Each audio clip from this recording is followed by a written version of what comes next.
بسم الله الرحمن الرحيم. الرحمن علم القرآن، خلق الإنسان علمه البيان. الشمس والقمر بحسبان، والنجم والشجر يسجدان، والسماء رفعها ووضع الميزان ألا تطغوا في الميزان، وأقيموا الوزن بالقسط ولا تخسروا الميزان. والأرض وضعها للأنام، فيها فاكهة والنخل ذات الأكمام، والحب ذو العصف والريحان. فبأي آلاء ربكما تكذبان؟ خلق الإنسان من صلصال كالفخار، وخلق الجان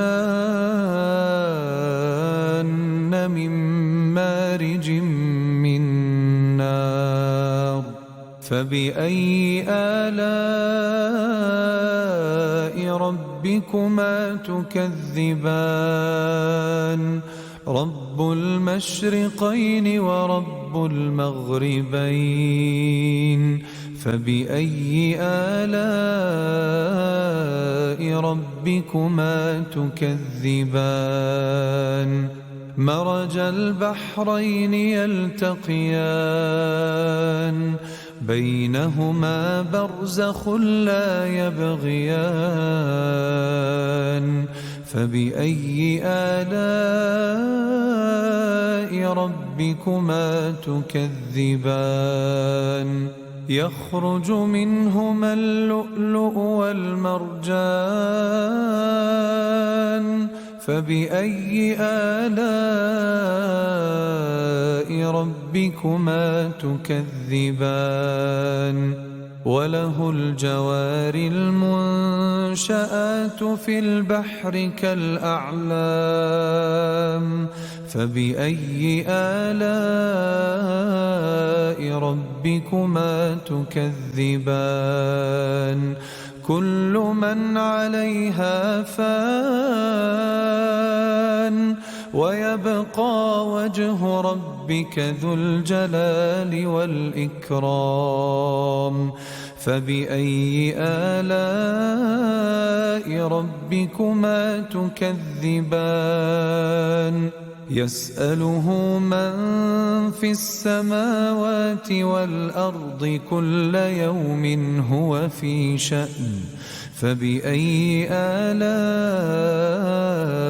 ربكما تكذبان؟ سنفرغ لكم أيها الثقلان. فبأي آلاء ربكما تكذبان؟ يا معشر الجن والإنس إن استطعتم أن تنفذوا من أقطار السماوات والأرض فانفذوا، لا تنفذون إلا بسلطان. فبأي آلاء ربكما تكذبان؟ يرسل عليكما شواظ من نار ونحاس فلا تنتصران. فبأي آلاء ربكما تكذبان؟ فإذا انشقت السماء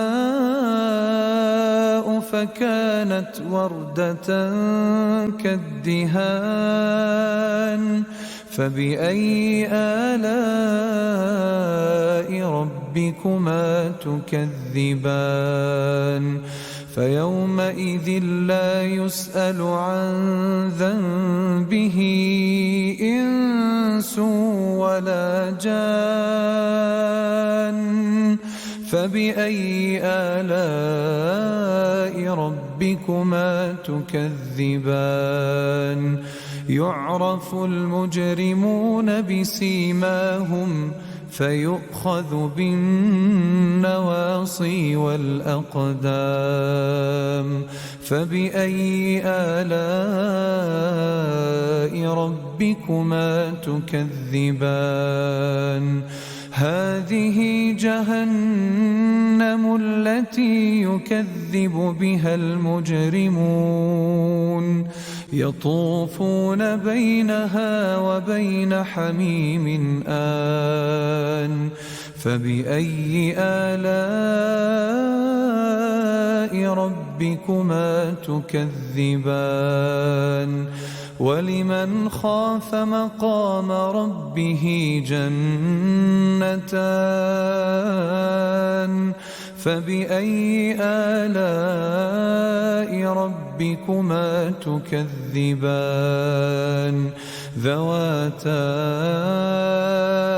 أفنان فبأي آلاء ربكما تكذبان فيهما عينان تجريان فبأي آلاء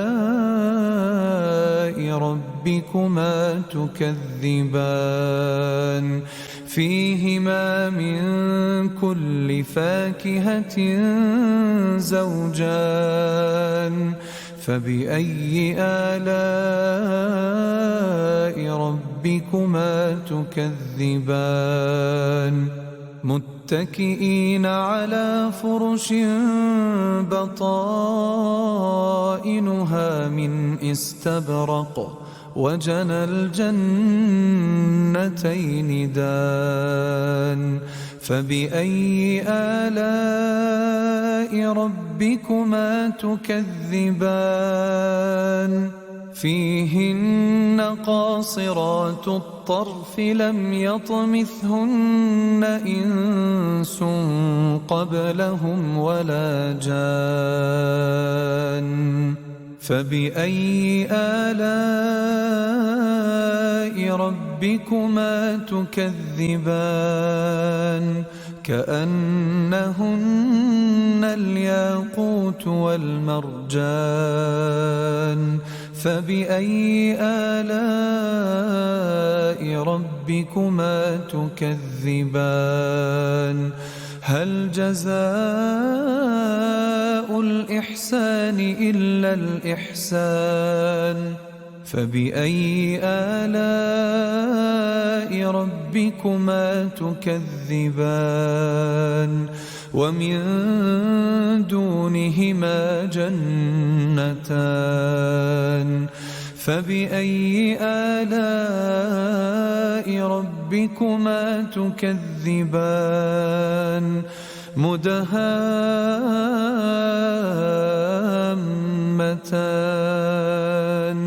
فبأي آلاء ربكما تكذبان فيهما عينان نضاختان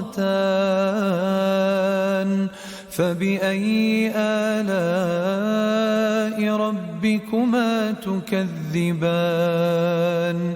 فيهما فاكهة ونخل ورمان فبأي آلاء ربكما تكذبان فيهن خيرات حسان فبأي آلاء ربكما تكذبان حور مقصورات في الخيام فبأي آلاء ربكما تكذبان لم يطمثهن إنس قبلهم ولا جان فبأي آلاء ربكما تكذبان متكئين على رفرف خضر وعبقري حسان فبأي آلاء ربكما تكذبان تبارك اسم ربك ذي الجلال والإكرام